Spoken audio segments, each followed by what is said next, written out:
So good morning. So this week's parsha, let's start with the parsha, is called Tetzava, which means you shall command. And it's God telling Moshe that he should command the children of Israel that they should get olive oil in order to light the menorah. Pure olive oil. They must be virgin olive oil, the purest type, to light the menorah every day in the temple. It will be lit daily in the temple. Then the Torah continues to tell us about the clothing that the Kohanim, the priests, would wear. A regular Kohen would wear four types of garments. They would have underwear or pants that would go under their clothing. Then they would wear a white shirt that would go, white tunic that would go kind of all the way down to their ankles. And then they would wear a belt around it, and they would wear a hat. On top of those clothing, the Kohen Gadol, the high priest, it would be the Kohanim, would be the, Hashem appoints then Aaron, Moses' brother, as the Kohen Gadol, the high priest, and his sons as Kohanim, and says that all future male sons of Aaron will be Kohanim. We once did a class on Kohanim, but all male sons of Aaron will be Kohanim, the male descendants, and then they are to appoint in every generation a Kohen Gadol, a high priest, a lead priest, that will lead the service in the temple. And so now Aaron's going to be the Kohen Gadol, the high priest. The high priest is to wear, in addition to those four garments that every Kohen wears, they're also going to wear a ephod and a breastplate, which was essentially, an ephod was kind of a piece that went behind the Kohen that connected the breastplate in the front. The breastplate had 12 stones on it. Each stone had engraved on it another name of a different tribe. So each of the 12 tribes were engraved on it. And then the breastplate itself was folded. So there was a fold in it. And in that pocket, they put a parchment with the name of God. And that gave it special powers that whenever they had a question, they would be able to ask the high priest, and the letters on the breastplate and on the stones would light up to give them an answer from God. And then in addition to those, the Kohen Gadol, the high priest, would also wear a blue robe. So they'd first wear a blue robe and then the ephod and choshen on top of that. And then they also wore a forehead plate, a gold plate that went over their forehead that said the words Kodesh LaHashem, holy to Hashem. So those were the clothing of the Kohanim. Then after describing the clothing of the Kohanim, then the Torah says that you shall take Aaron and his sons, and you shall dedicate them as Kohanim to the temple. And what you're going to do is, once the temple is built and ready, then for 7 days, you're going to serve as the Kohen, and you're going to bring everyday sacrifices, offer sacrifices on behalf of Aaron and his sons for 7 days in order to inaugurate the temple and inaugurate Aaron and his sons in the service of the temple. And then the Torah tells us that every day we must bring 2 daily sacrifices, one in the morning, one in the afternoon. Corresponding to that, our sages later created prayers in the morning and in the afternoon. We pray twice every day. And then the Torah concludes with telling us about the golden altar, the only part of the temple that had not, one of the only parts that had not yet been mentioned, that there would be a small golden altar, that a wood altar that would be coated in gold, that would be placed inside the temple, and it would be used for incense. They would take coals from the big altar in the temple courtyard that was in last week's parsha, and they would put the coals on this golden altar, and then they would pour incense on it. And in next week's parsha, we're going to have the special recipe for the incense, but so it was a special incense. And then they would, twice a day, once in the morning, once in the afternoon, they would burn the incense. Now, one thing notable about this parsha, it's the only parsha outside the book of, it's the only parsha from the book of Exodus and onwards that does not mention Moshe at all. A number of times it says God speaks to Moshe, the entire parsha is God speaking to Moshe. A number of times it says, and you, or God says you, but he doesn't actually use Moshe's name. Our sages say that is because in next week we're going to learn about how the Israel sins with worshiping the golden calf. And Moshe, in his various arguments that he uses to ask Hashem to forgive the people, he says, if you do not forgive them, he threatens him, blackmails him, says, if you do not forgive the people, then I insist that you erase me from the Torah. And so Hashem did forgive the people and did not erase Moshe from the Torah. And yet, because of that, Hashem took him out of one parsha. And what's interesting is this parsha is always read around the time of Moses' death, which is on the 7th of Adar, which was this past Friday. We just had it.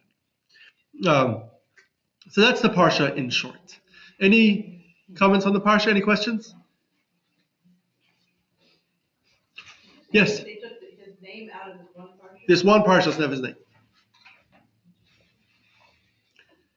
Then I should mention also this coming Friday is what we call Purim Katan, small Purim. We mentioned that this year, because it is a Jewish leap year, we have 2 Adars. There's an extra month. It's a 13-month year, and that is because we explained already that the solar year is 365 and a quarter days. The Jewish year the lunar year is 354 days, so you're about 11 and a quarter days off. So every 2 to 3 years, you need to add an extra month, an extra 30 days, in order for the solar and lunar years to match up. Once every 2-3 years, we have an extra month. It's always a second Adar.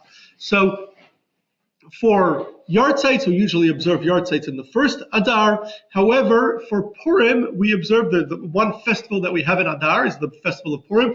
We observe Purim always in the second Adar. And that is because we want Purim to be a month before Passover, which is in the next month of Nisan. So Purim is going to be observed next month. However, we don't want to get off without anything, so we still mark it as a special day, the day, the 14th of the month of Adar 1, which is going to be this Friday. It's a special day, a day of celebration, a day you can make a party. It's not celebrated like Purim. We read the Megillah and we dress up and we give gifts to each other and gifts to the poor. So it's not Purim, but it's called Purim Katan, a mini Purim. So you can still celebrate it, and it's going to be this coming Friday. Yes? Is Purim the only holiday that we celebrate kind of twice? Yes. As a result of a leap year? Yes. Yes. But again, it's not really celebrated, and it's not celebrated. It's a mini Purim. Yeah, it's not a full Purim. No mini Passover. We don't get a double. And there is actually a mini Passover. Oh. Yes, there is a mini Passover called Pesach Sheni, the second Passover. We'll learn about that when we get there. A month after Passover, there's a mini Passover. So as a result of the leap year? Not a result of a leap year. No, it's a result of those that missed the chance to bring the Passover sacrifice when the temple stood. Got a chance a month later. Sure. How do you celebrate the mini Purim? There's no particular way to celebrate it, but I'll tell you something interesting since you asked. In Shulchan Aruch, in the Code of Jewish Law, Rav Moshe Israelis, who was one of the 2 authors of the Code of Jewish Law, says, well, there's no official rule that you're supposed to have a party on the mini Purim, because on the regular Purim you have to have a party, right? It's one of the things we're supposed to be doing, but you don't have to have a dinner. You don't have to have a dinner on the mini Purim because there's no such source for that. But he said, then he concludes, quoting from Proverbs, "V'tov lev mishteh tamid." Those that are good-hearted always party. So you don't need an excuse to party. You should make a party anyway.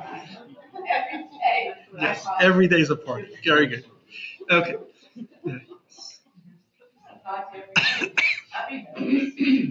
So today's topic is a historical topic that we've touched on many times very briefly. It's something that's really important in Jewish history and people don't know much about it for some reason, and that is the geonim or the Geonic period.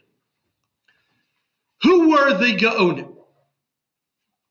So the geonim or the Geonic period is one of the most important periods in Jewish history. We covered it briefly and touched on it in many different classes. A couple weeks ago, we did an overview of Jewish history, and so then we went through various periods of Jewish history, and we covered the Geonic period as well. The dates of this period are usually put from 589 to 1038. I guess what's usually called the Dark Ages in our kind of secular history. So there are, of course, different ways that historians define it. Of course, no period in history begins on a certain day and ends on a certain day. The periods kind of evolve gradually and change gradually, and it's only after you're in a period for some time you can really identify yourself as in a particular period or identify a particular period. So it doesn't happen overnight, but historians like to point to specific events that they say, well, this kind of brought about this new period. So 589 is a specific event and 1038 is a specific event. So the Gaonic period is a time when Jewish life was centered in Babylon. Babylon is modern-day Iraq along the Tigris and Euphrates rivers. It was the center of Jewish life. Now, Jewish life began in Babylon already much, much earlier with the destruction of the first temple. The first temple was destroyed, at least according to our traditions, around 421 BCE. So long before the Gaonic period, right, almost 1,000 years before the Gaonic period, and there was a very, very large Jewish community in Babylon throughout this entire period. In fact, there were large parts of Babylon that were majority Jewish by this time. And for previous periods as well, in Jewish history, the period right before the Gaonic period, known as the Amoraic or Sevoraic periods, there was also a Jewish center in Babylon. But also another thing that happened during the Gaonic time is it is also the beginning of Judaism was beginning to really spread out. Now, Judaism has been spread out from the earliest times as well. From the destruction of the first temple, Judaism was pretty spread out, but it becomes more spread out during the Gaonic period. Early on in the Gaonic period, if we date the Gaonic period to beginning in 585, so just a couple decades later, the Arabs, who had become Muslim, led by Muhammad and his successors, came out of Arabia, and they conquer Israel, Syria, Egypt, then Babylon, then Persia, then all of North Africa, all the way to Spain, bringing Arab rule and culture across the entire Middle East, North Africa, and Iberian Peninsula. So this is all during this Gaonic period. Now, the name Gaonic period is named after the Geonim. The Geonim were leaders of the two great Yeshivot, the two great schools in Babylon. Babylon, as the center of Judaism, had two great schools. One was in the town of Sura, and the other one was in the town of Pumbedita. Pumbedita is modern-day Fallujah. So these Yeshivot stood at the center of Jewish life in Babylon, and the Geonim, who stood at the heads of these yeshivot, these schools, stood as the spiritual leaders of Judaism. So this was a time that Judaism was somewhat centralized, very centralized, led by two leaders, one in each. There were two great yeshivot, so essentially two leaders who essentially were the two leaders of Judaism. During this period, there was also, Babylon was an autonomous Jewish community. In other words, the Persians and later the Muslims gave Jews full autonomy, could deal with their own affairs. And the Jewish community in Babylon itself was led by the Reish Geluta, the exilarch it's called, or king of the exile. The exilarch was a position that had been created already in the early days when Jews came to Babylon. The Reish Geluta, princes of the Jews, were descendants of the final kings of the house of David, who were taken first imprisoned to Babylon, and then released, and then made leaders of the Jews. And they were their descendants.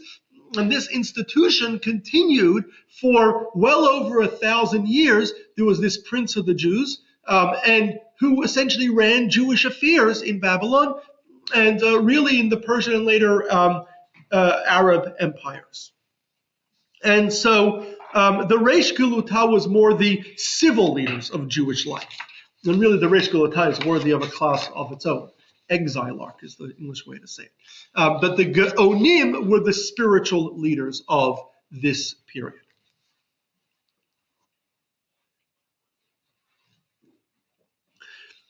So a little background. in the lead up to the Gaonic period. So we really go back to the destruction of the temple in the year 70. Following the destruction of the temple, many Jews were killed in the war that led to the destruction. Following that, there was Roman persecution in the land of Israel. 60 years later, there was a second war led by a Jew called Shimon ben Bar Kuziba, and sometimes referred to as Bar Kokhba. And again, horrific war, many Jews were killed. Roman persecution continued and increased.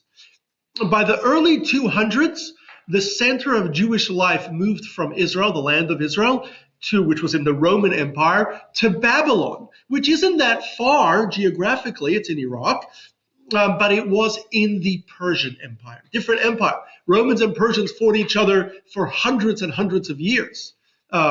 Throughout their entire histories, they fought each other.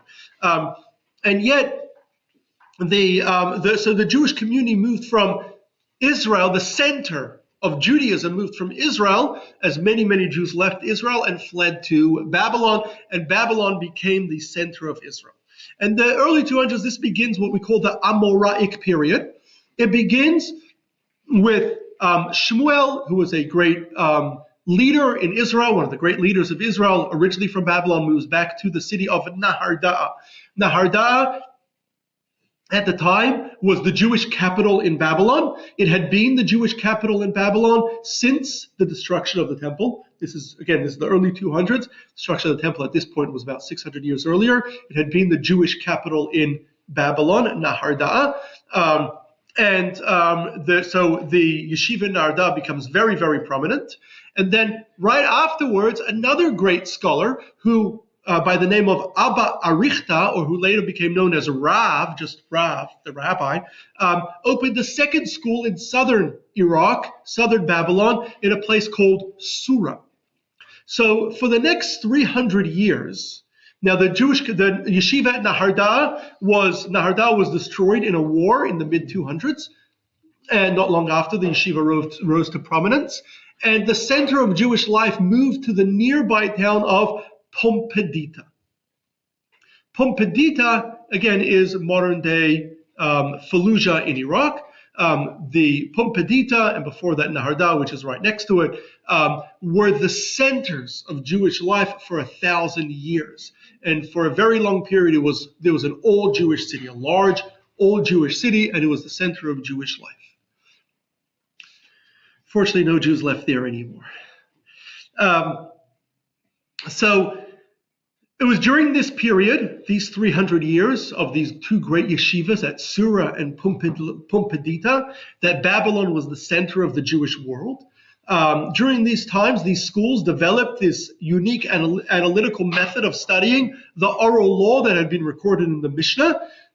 And these teachings were compiled in the 400s over decades in a work that became known as the Babylonian Talmud, or the Talmud. Or the Gemara sometimes. The Talmud was concluded around the year 500. 499 is when Ravina dies, the final leader in compiling the Talmud. It was over decades, so it took multiple generations, but where the final leader dies in 499, so around the year 500, the Talmud is completed.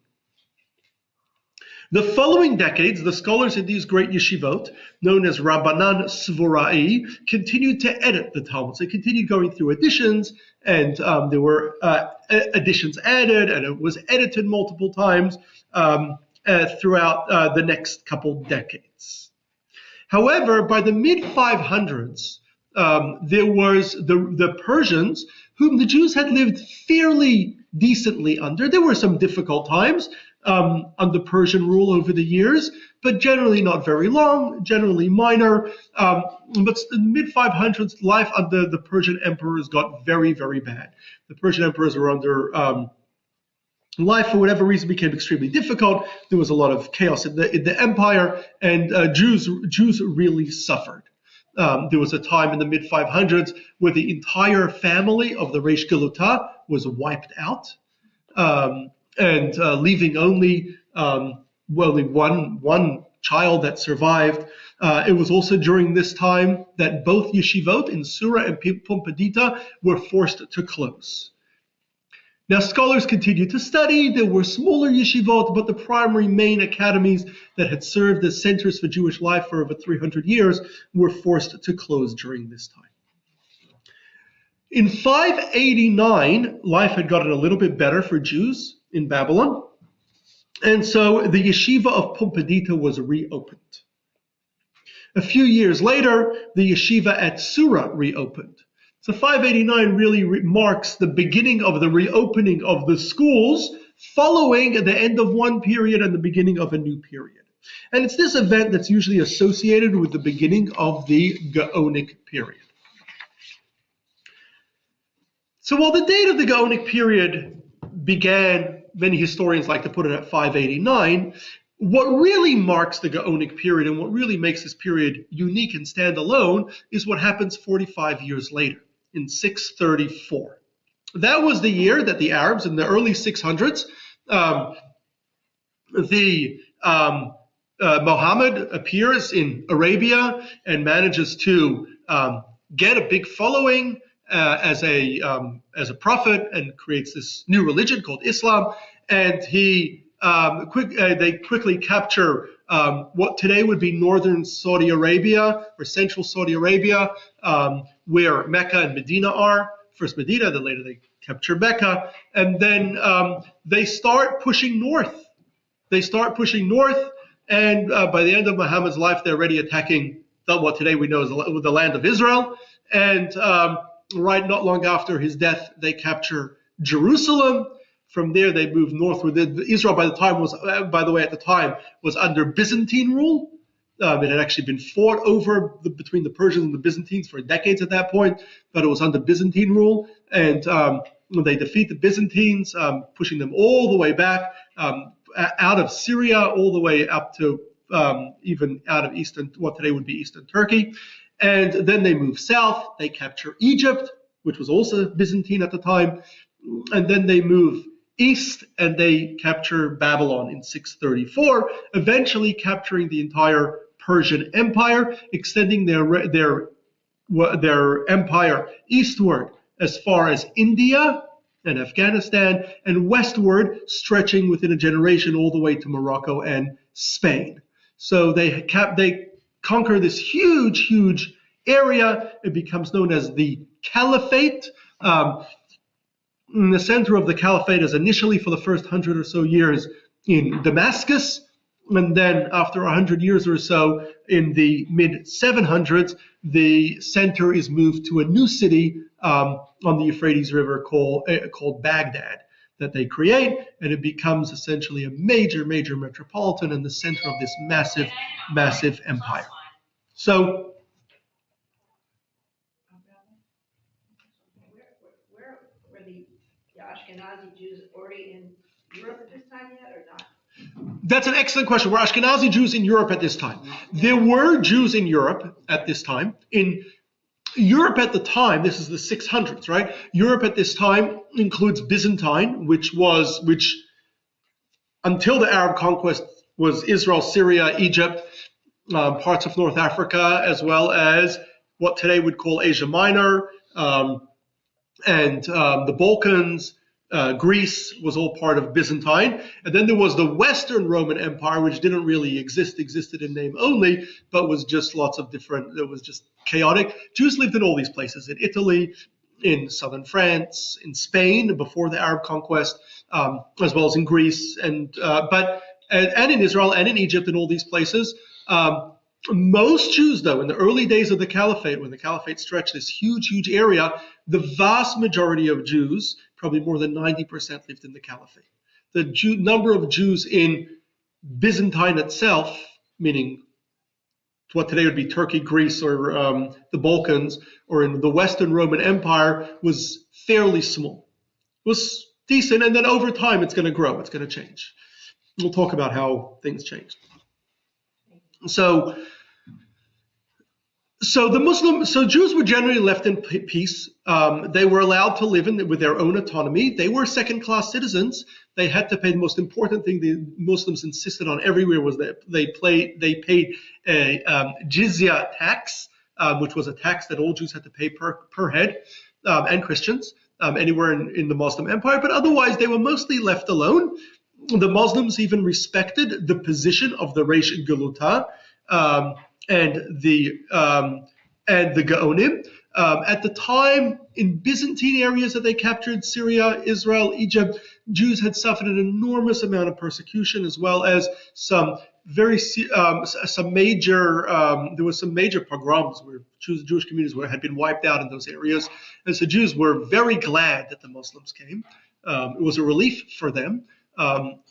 After the Christians that treated them so badly. And even in Babylon at the time, the Jews had been suffering, hadn't had a great time. And the Muslims also was a big relief for them and were very open to them, and they accepted them and allowed them to practice as they will. And they allowed the position of the Reish Galuta, the geonim, to thrive really for 350 years. So the geonim and the yeshivot were therefore in close communication with the entire caliphate. They were all they're all in one empire, at least for much of this period. It's all a single empire. Jews in Iran, Jews in Afghanistan, or in Bukhara in Central Asia, or in Yemen, or in Egypt, or Syria, or Tunisia, or Morocco. All Jews in or Spain, or Jews in all these places are all part of the same caliphate. They were all in the same empire, and so they're in touch with the center of Jewish life in this empire, which is in Babylon at the time. And most Jews during this time, majority of Jews lived probably in Babylon at this time. Now, living in this new Arab caliphate led to many major changes in the Jewish community, which also kind of marks this period. For one, Jews stopped speaking Aramaic, the language of the Talmud, the language of the Tirgumim, of the various translations. Jews had spoken Aramaic at this point for over 1,000 years, from the destruction of the first temple and the first exile to Babylon. It had been the policy of the Babylonian Empire to require everybody to speak the language of the Babylonian Empire, Aramaic. You were not allowed to speak other languages. And so Jews began speaking Aramaic when they were exiled in Babylon. And for the next 1,000 years, the Jews everywhere spoke Aramaic. That was the spoken Jewish language. Now, with the Arab conquest, Aramaic fell out of favor. Nobody spoke Aramaic anymore. Everyone began speaking Arabic. That's the language you needed to speak to get around. And this was, whether you were living in Iraq and Babylon, whether you're living in Yemen, whether you were in Egypt, Syria, or in Morocco or in Spain, wherever you were, the Jews spoke Arabic. That was a spoken language. Jews also moved away from an agrarian society. Until then, Jews in the land of Israel, of course, had been mostly farmers, and they lived in an agrarian society. Jews in Babylon, when they came to Babylon, what did they know? They knew farming. So over time, they bought plots of land, and soon, with time, most of the land in Babylon belonged to Jews, to Jewish farmers. And throughout the Second Temple period, and definitely during the Amoraic period of the period of the Talmud, most of the land in Babylon belonged to Jews, and Jews were farmers. That's what they lived in villages, in farms, and they farmed. And there were, of course, some big cities as well, but Jews were mostly living in the countryside. With the rise of the Arab Caliphate, two things happened. Firstly, Muslims they didn't ban outright Jewish land ownership, but they made it hard for Jews to own land, for Jews to transfer land, for Jews to transfer landed inheritance. And so gradually Muslims were favored and grabbed up the land, and Jews lost land. And at the same time, there were also, with this very, very large empire that stretches from India to Morocco, there were lots and lots of business opportunities, lots of trade opportunities, something the Jews had always been good at. And so many Jews moved to trade or to craft. So big need for crafts. As many big cities, the Arab caliphates built these massive cities. Baghdad at its height was a city of 1 million people. They built other major cities. They developed Alexandria, and Kirwan in Tunisia, and Fez in Morocco, and Cordoba in Spain. These were massive, massive metropolitan cities. So they need a lot of tradesmen. They need a lot of craftsmen. So Jews moved to the cities. And so by the mid 700s, there was about 100 years after the Arab conquest, there were no Jews left on the farm, very few Jews left in the villages. Almost all Jews had moved from being a rural society to becoming an urban society. That changed Jewish culture dramatically. It changes Jewish law. A lot of laws that kind of expect everyone to own land and live on their farms. Now people don't live on farms anymore, right? People live in urban societies. It changed. And once after that, we never went back to being rural, despite many, many attempts over the years in different places to get Jews to go back to farming. It never seemed to succeed. Jews were on the farms for a generation, 2-3 generations, and then they somehow managed to make it back to the cities. They escaped to the cities. But so anyway, so there were these the Jews became very urban. They were speaking Arabic, and they also began to spread out much more. While at the beginning of the Arab period, the majority of Jews probably lived in Babylon. By the end of the Arab period, they were no longer a majority because Jews had moved. Jews had moved to find opportunities elsewhere. There were many opportunities. There was also a period of great culture. The caliphate, the caliphs were very highly cultured. They had come from being semi-nomads in Arabia to becoming very quickly highly cultured people. They developed, they brought back the earlier Greek mathematics, science, medicine, philosophy. All earlier Greek works were translated into Arabic. Big universities were built across the Arab world. And in keeping with the times, many Jews became scientists, mathematicians, astronomers, doctors, philosophers. Jews, of course, took advantage of the new wisdoms that were available. This required Jewish scholarship for the first time to really develop a structured philosophy of Judaism. Now you had Jewish philosophers. Islam at the time was going through such a phase where Islam was producing philosophers who were developing a philosophy of Islam. And so Jews were required to do the same thing, to require something that the geonim are going to do, are going to build a philosophy, develop an organized philosophy for the first time of Judaism. It had been there, but never in an organized fashion. It's also a time of lots of Muslim and Christian schisms and cults. So while in Europe at the time, there was no room for anything other than, in Western Europe, there was nothing other than the Catholic Church. And in Eastern Europe, there was nothing other than the Orthodox Church. In the Muslim Caliphate, there were lots and lots and lots of different opportunities. The Muslims essentially let everyone believe whatever they wanted, didn't force beliefs generally on people during this period. And so Islam itself split pretty early on between Sunni and Shia, and then each one split, and then many individuals opened their own various branches of Islam, and within a century or two of the beginning of Islam, there were dozens of different versions of Islam, and Christianity, which had existed in Islamic lands for a long time by this point, also had many, many different cults, groups, and the like. And so that kind of freedom of, figuring out what you want to believe impacted Judaism as well. And there were some kind of groups and cults that broke away from Judaism to create their own versions. And it was a problem for the primary Jewish community. They had to deal with this. And there was particularly one group known as the Karaites, or Kraim, that became very, very prominent. And became a fairly large group, and they rejected the earlier sages. They rejected the Talmud. They observed many of the commandments of the Torah differently than the way traditional Jews did, and so the Gaonim worked very hard to counter this movement, to counter the Karaites, especially in the later Gaonic period, as the Karaite movement grew, and they saw it as somewhat of a threat to traditional Judaism.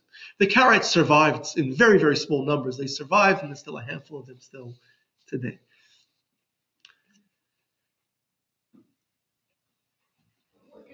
vote today? Sorry? How do you pronounce the name of that word? Karites Kraim in Hebrew. Where are they located? Mostly in Israel. They're small. There's maybe a few, not a lot. There's a few in the United States. How do you spell that name? Kraim, Karites, K-A-R-A-T-I-E-S.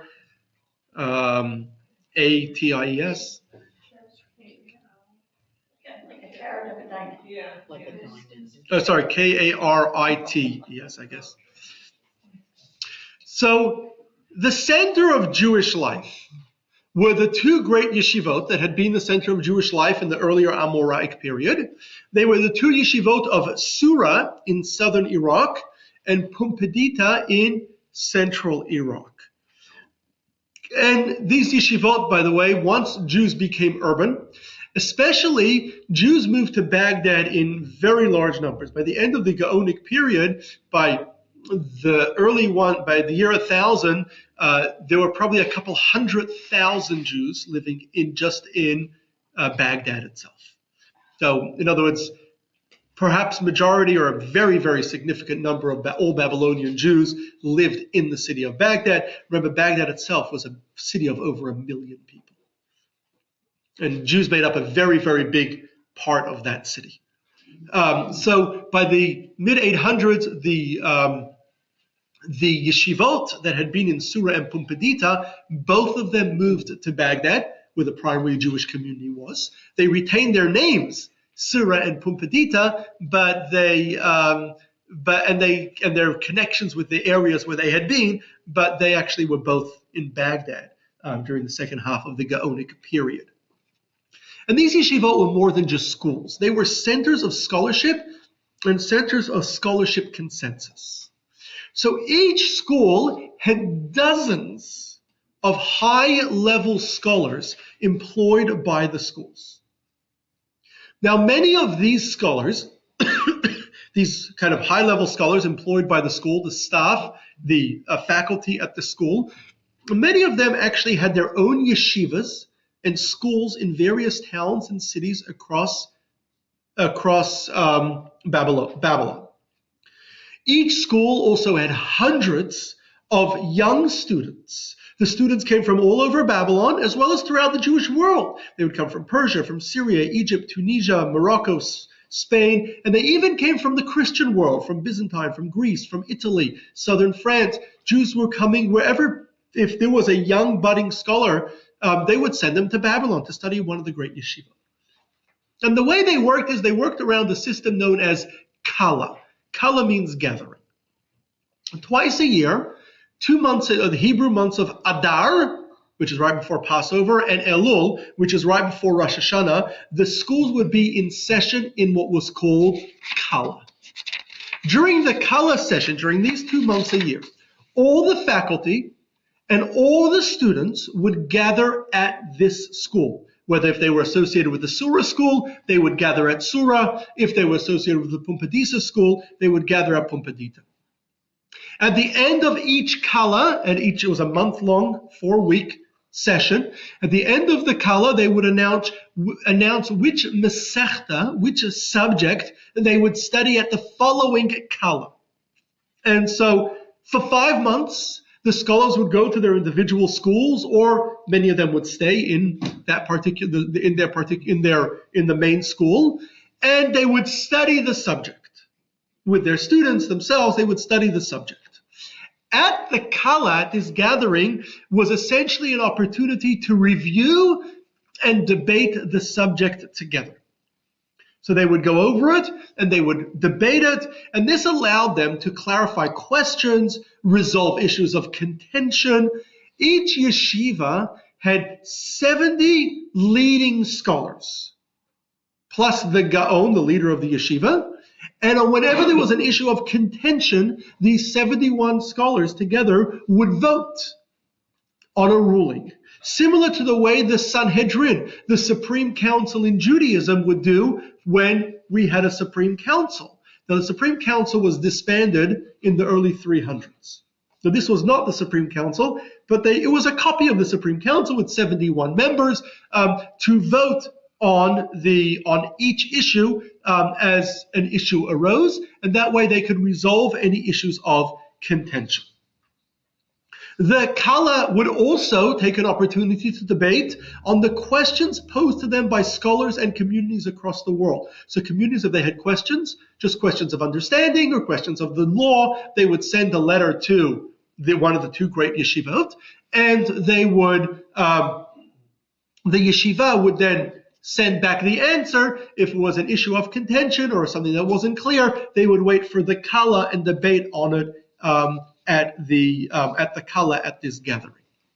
So it was really a way to find consensus, scholarship, clarity, bringing essentially in two different institutions, bringing all of Jewish scholarship, all the scholars and all the main students together twice a year. So while the yeshivot functioned year-round, they swelled during the Kala. They had these, then everybody came together. There was at least 100 leading scholars in each yeshiva at each Kala, and probably many more often. And there were hundreds, if not more, students at each one.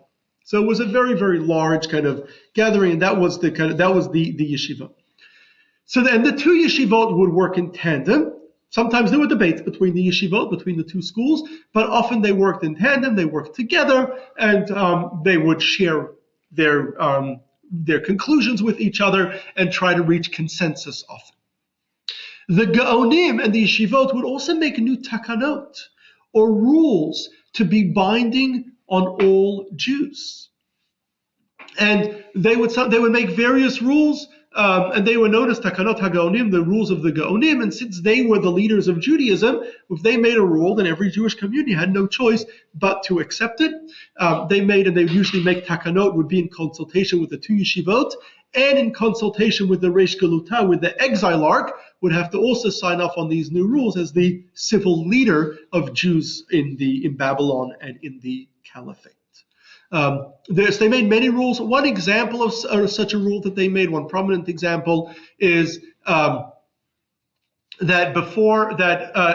the original rule in Judaism was that if someone had a debt that needed to be collected and the debtor was deceased, they were not able to. Could only collect land from the debtor's real estate. They couldn't collect from the debtor's cash.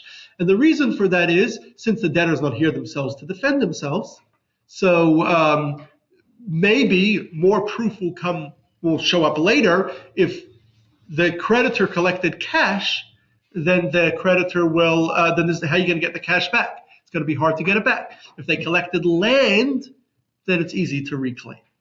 And the classic example would be this: the ketubah requires that when a Jewish man dies, a certain part of their estate is collected by their wife, and so that collection had to also be done in land.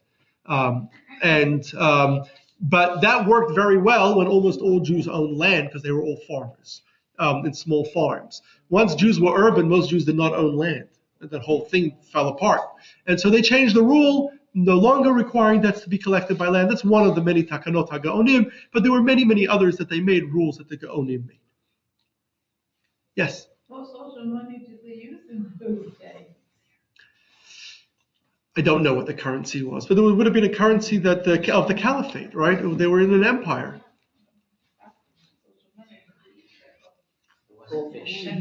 Sorry? It wasn't fish. Yeah.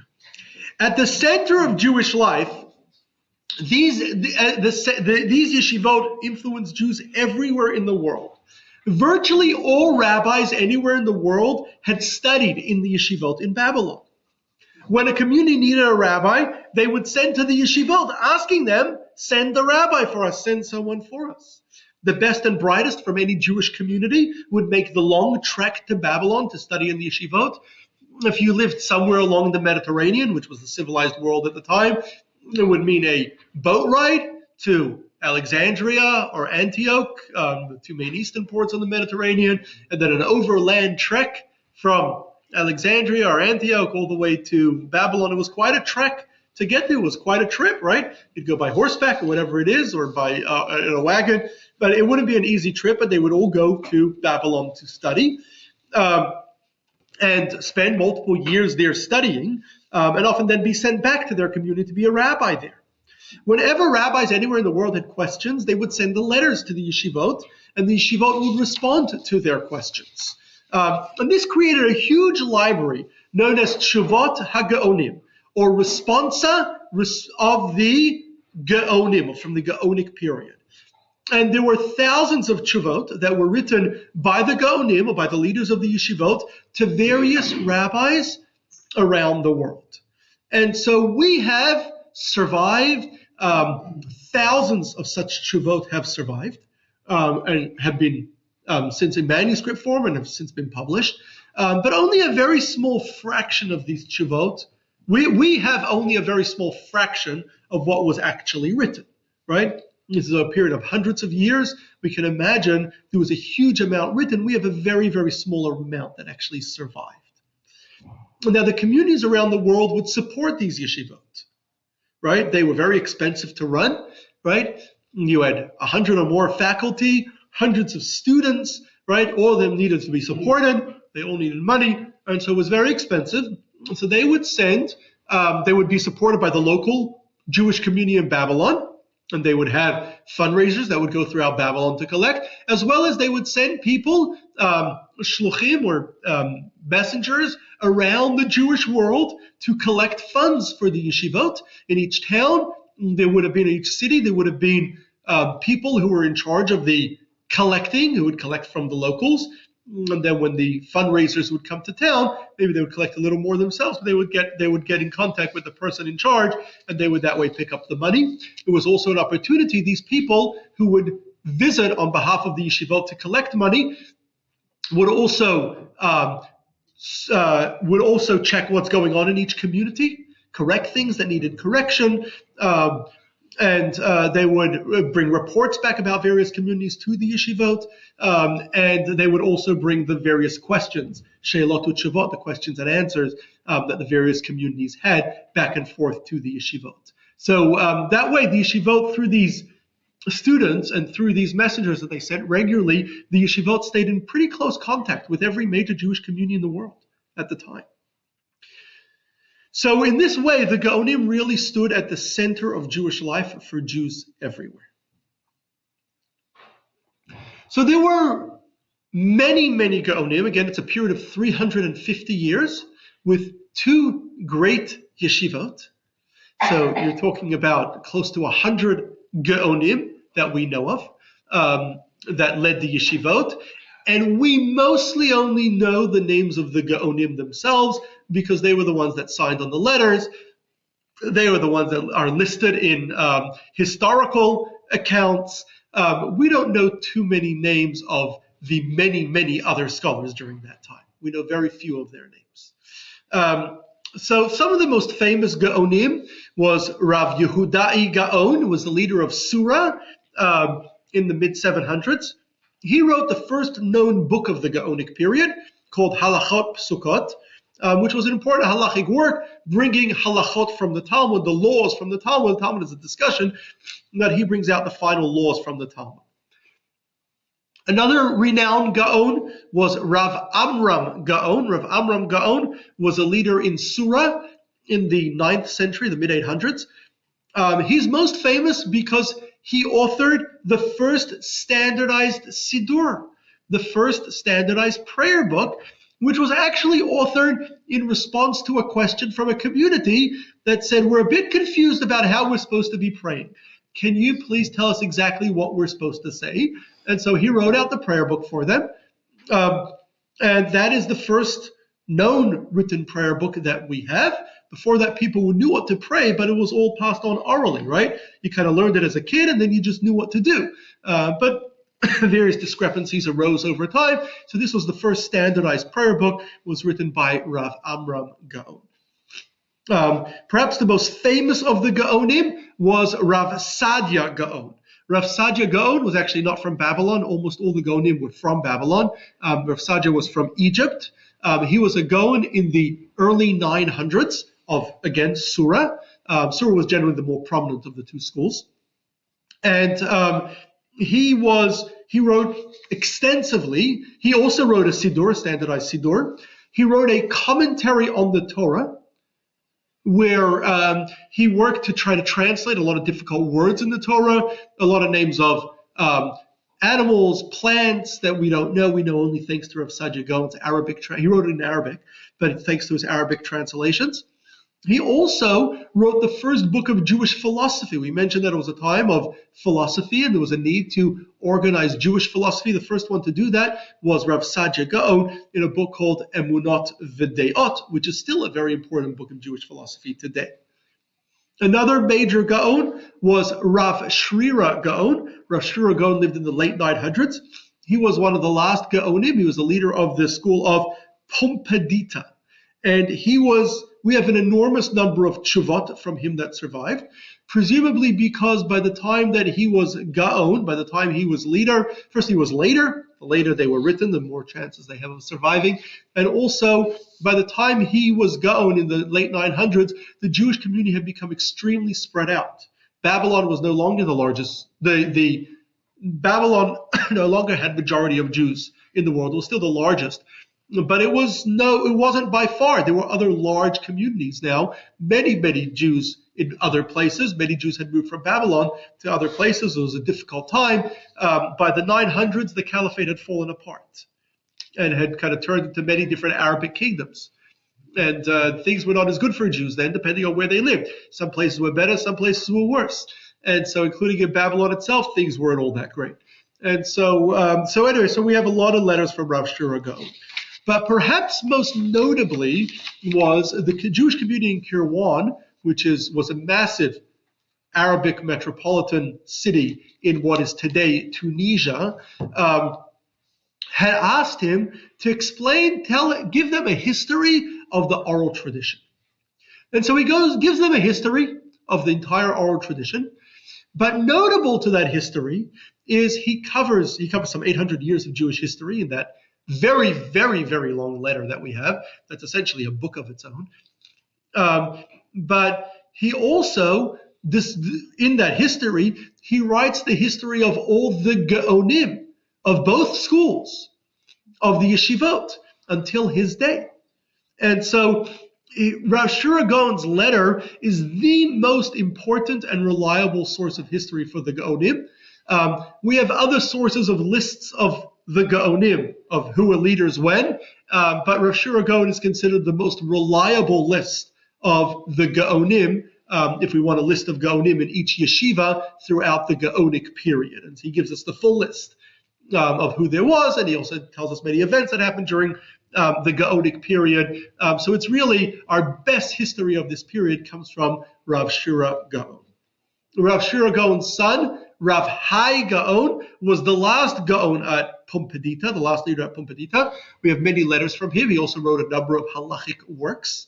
And when he died, his death in 1038 really marks the end of the Gaonic period. He died in 1038. It doesn't appear they appointed another Gaon after him. 2 years later, the Reish Geluta, the exilarch, his name was Chizkiah, was killed. And many leaders of the Jewish community killed by the Caliph in Baghdad. And that really led to the closing of the Yeshivot. And it led to the diminishing of the Jewish community in Babylon. The Jewish community in Babylon remained fairly large. And in the 1100s, it's described there was still about 250,000 Jews living in Babylon. So it was a very, very sizable community for that time. Probably still the largest in the world. But it had really fallen on hard times. And it really was destroyed eventually within the mid-1200s. When the Mongols came, they destroyed and killed every person in Baghdad, of which a very big percentage were Jewish, and essentially totally destroyed what is today Iraq, leaving almost no people and nothing standing. And that really brought the Jewish community in Babylon to an end. Which later resurged. It came back following the Ottoman conquest in the early 1500s, about 300 years later. less than 300 years later, the Jewish community was recreated, right, along with the Arab community, and it became another great Jewish Iraqi community. So the Gaonic period, though, although it officially ends in 1038, it really started dwindling before that. And part of what happened was, as the caliphate fell apart, slowly different governors in the caliphate kind of declared independence, became their own leaders. In the 900s, there was a group of Shia called Fatmids that took control of North Africa, of Tunisia and Egypt, and created their own caliphate. At the time, Morocco and Spain became independent, and so slowly, the caliphate disintegrated in the 900s, and so it wasn't one political center anymore. And at the same time, as the caliphate disintegrated, life became much worse for Jews in Babylon. Jews were persecuted more, and so many Jews moved westward or eastward to other places, and so mostly westward. And so, as a result, there were larger and larger Jewish communities in other places still supporting the center in Babylon. But there were also greater and greater scholars and more scholars in these communities who no longer really needed Babylon. The event that is often attributed to have ended the Gaonic period is told in Sefer HaKabbalah, is the story of 4 captives. There was 4 of the leading scholars of Babylon were sent as messengers to raise funds, and they were traveling on the Mediterranean, and they were captured by pirates. And the pirates, seeing the value of their catch, they decided they were going to make the most of it. So they brought the rabbis to 4 different cities around the Mediterranean. One rabbi was brought to Cairo, to Egypt, to Alexandria. One rabbi was brought to Kirwan, which was, as we said, the major Arabic city in Tunisia. One was brought to Cordoba in Spain. And one was brought, we believe, to Italy. And so these 4 rabbis brought to different places, and they were purchased by their local communities for exorbitant sums. And then, but then they felt indebted to the community that purchased their freedom, and they remained there in their communities. And so each rabbi opened a yeshiva in their community. And essentially what happened was, now there were great yeshivas, great schools in various cities. Rome, in Cordoba, in Kirwan, later Fez, Morocco had its own yeshiva, in Cairo, in Egypt. So there were major yeshivas elsewhere. There was no need for young scholars to go to Babylon. There was also no need to get your rabbis from Babylon. There was also no need to send money to support the schools in Babylon. As a result, the schools in Babylon got smaller, had less students, less scholars, and most importantly, less money. And so it led to their dwindling, and it led to Jewish life becoming less centralized, and led to really an end of a period where, after the period of the Gaonim, Jewish life has never been centralized in that kind of way. So the Gaonic period is important. It ended a long time ago. It ended almost 1,000 years ago, and yet it remains very important today. Firstly, it was a time when Judaism was highly, highly centralized, even more than it had been centralized in earlier times, where the Geonim and the leaders of these yeshivot really served as the leaders of world Jewry. It helped standardize Judaism, and helped bring everyone to kind of be doing the same thing, because there was a central schools where everyone was studying in. There were central rabbis, so it really centralized Judaism. And perhaps most importantly, it led that the Talmud, the Babylonian Talmud, which had been written in Babylon, became the standard work of Jewish law during this period. The Geonim also helped explain the Talmud. The Talmud is a very, very hard cryptic work, a very large, hard cryptic work, and it was the geonim and the yeshivot that would study the Talmud, and they would explain it.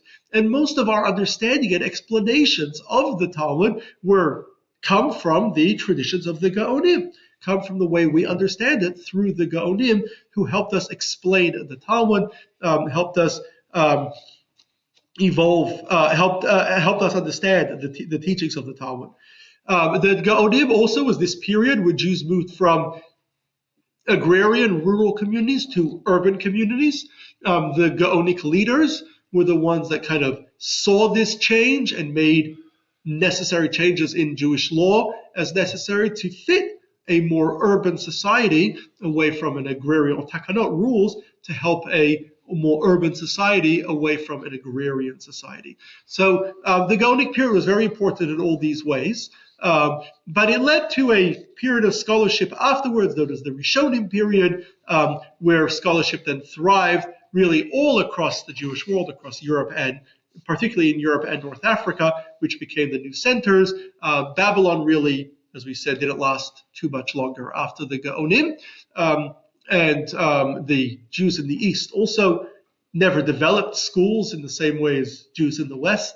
And it really, very quickly, the Jews in the West eclipsed in size and in importance, eclipsed the size of the Jewish communities in the East. So that's the story of the Gaonim. Yes? So during that period, it seems that conditions in Babylonia were not that much worse or better than the conditions in Israel. Why didn't, during this period of time, they wanted to go back to Israel? That's an excellent question. Why didn't the Gaon go back to Israel? Just before I answer your question, I want to answer it. I just want to again thank Elizabeth for sponsoring our breakfast this morning. You left already? And I want to, and next week we will be back. We will talk about mixing milk and meat, or not mixing milk and meat. Why didn't they go to the land of Israel? So some of them actually did. So during the years from about the end of what's called the Jerusalem Talmud, so about the early 300s, mid 300s, after Rome adopted Christianity and banned Jews from living in Jerusalem and made life really, really miserable for Jews, until the early 600s, the Arab conquest, for about 300 years, there were Jews in the land of Israel, but very, very small. It was very hard. It was close to impossible to live in Israel for Jews. With the Arab conquest, large numbers of Jews did move to the land of Israel, right? They did move there. However, and there were also yeshivot there. While there were Gaonim in Babylon, there were even yeshivot built in the land of Israel, and Gaonim in the land of Israel. However, the center had been Babylon for a very, very long time, so the center remained in Babylon. Israel probably wasn't highly developed. I don't know if it would have been easy for them to develop the land of Israel. In the early Gaonic period, it was more stable. In the later Gaonic period, as the caliphate started disintegrating, Israel was kind of the center of a lot of the battles.